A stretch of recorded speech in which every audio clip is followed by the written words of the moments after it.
জিবরাইল আলাইহিস সালাম জান্নাত থেকে একটা দুম্বা আনলেন বলিষ্ঠ। এই দুম্বাটা ইন্না হযরত ইব্রাহিম আলাইহিস সালামের ছুরির নিচে দিলেন।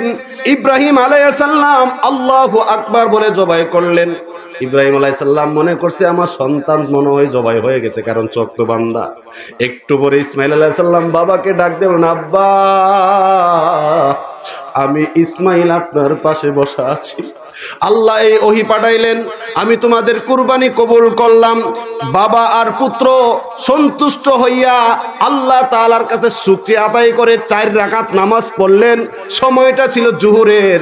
ওই 4 রাকাত নামাজ আল্লাহর কাছে এত পছন্দ হয়েছে, আল্লাহ আখির নবীজির উম্মতের জন্য এই 4 রাকাত নামাজ জোহরের ফরজ করেছে। আল্লাহু আকবার। দেখবেন জোহর নামাজের রক্ত সবার একটা ক্লান্তি ভাব আসে কি আসে না? আসে। যারা রেগুলার জোহর নামাজ পড়ে আল্লাহর নবী বলেন তার শরীরের যত ক্লান্তি আছে আমার আল্লাহ দূর করে দিবে। এই গেল জোহরের পরে হইল কি আসর। আসরে আসেন, আমরা সবাই জানি হযরত ইউনূস আলাইহিস সালামকে মাছ খেয়ে ফেলেছিল। এটা বিশাল ঘটনা, ওইদিকে যাব না। আমি 5 ওয়াক্তের বিবরণ শেষ করে দিচ্ছি। হযরত ইউনূস আলাইহিস সালামকে মাছ গিলে ফেললো।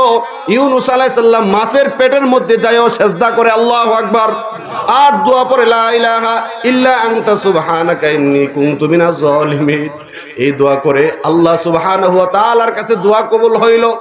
আল্লাহ সুবহানাহু ওয়া তাআলা মাছকে অর্ডার করলেন, মাছ রে তুমি আমার ইউনূসকে সাগরের কিনারার মধ্যে নিয়ে রাখে আসো। মাছ আল্লাহর হুকুমে ইউনূস আলাইহিস সালামকে সাগরের কিনারায় ভূমি করে ছেড়ে দিলেন। ইউনূস আলাইহিস সালাম মাছের পেট থেকে বাইর হইয়া সাথে সাথে 4টা রাকাত নামাজ আদায় করলেন, শুকরিয়া আদার নামাজ। ওই সময়টা ছিল আসরের রক্ত। আল্লাহ তাআলার কাছে এত পছন্দ হইল, ওই 4টা রাকাত নামাজ আখির নবীর উম্মতের জন্য আসরের 4 রাকাত ফরজ করে দিলেন। আল্লাহু আকবার। সব নামাজ 4 রাকাত 2 রাকাত, কিন্তু মাগরিবটা আবার 13 হইল কেন? এখানে রহস্য আছে না নাই? মাগরিবের কয় রাকাত ফরজ? 3 রাকাত। সব একটা মিল আছে, কিন্তু এটা বেমিল কেন? আমরা সবাই জানি হযরত ইয়াকুব আলাইহিস সালামের একজন নবী ছিলেন, ছেলে নবী ইউসুফ আলাইহিস সালাম। ইয়াকুব আলাইহিস সালামের ছেলে ছিল ইউসুফ আলাইহিস সালাম। ইয়াকুব আলাইহিস সালামের 2টা বউ ছিল, একটা বিবির ঘরে 7টা ছেলে, আর একটা বিবির ঘরে শুধু ইউসুফ আলাইহিস সালাম। 7 ভাই 7 ভাই বিরোধিতা করে ইউসুফ আলাইহিস সালাম চলে গেল মিশর শহরে। কোথায় চলে গেল? মিশর শহরে। ভাইদের অত্যাচারে চলে গেল মিশর শহরে। বাবা সন্তানের জন্য কান্না করতে করতে চোখগুলো অন্ধ করে ফেলেছে। যেই মুহূর্তে ভাইদের সাথে একটা মিলমিশ হইল, ভাইরা খবর পাঠাইলো, ইউসুফ তোর জন্য তো আমার বাবা কাঁদতে কাঁদতে চোখগুলো অন্ধ করে ফেলেছে। ইউসুফ আলাইহিস সালামের পরনের একটা জুব্বা ছিল, এই জুব্বাটা দিয়া বললেন এটা আমার বাবার চোখের মধ্যে মোড় দিও। ওই জুব্বাটা নিয়ে বাবার চোখের মধ্যে মোড় দেওয়ার সাথে সাথে বাবার চক্ষুগুলো ভালো হয়ে গেল। এই মুহূর্তে বাবার জন্য মায়া লাগলো।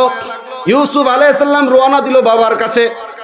বাবা নামাজও দাঁড়ানো অবস্থায়, 2 রাকাত শেষ, 3 রাকাতও দাঁড়ানো অবস্থায় আছে। হঠাৎ করে ইউসুফ আলাইহিস সালাম পিছন দিয়ে গিয়ে বাবাকে ডাক দিলেন। বাবা খুশি হইয়া 3 রাকাত নামাজের মধ্যে বৈঠক দিয়া সালাম ফিরাইয়া নামাজ শেষ করে ফেলেছে। এই নামাজটা আল্লাহর কাছে এত পছন্দ হয়েছে, আখির নবীর উম্মতের জন্য এই 3টা রাকাত নামাজ মাগরিবের ফরজ করে দিয়েছে। আল্লাহু আকবার।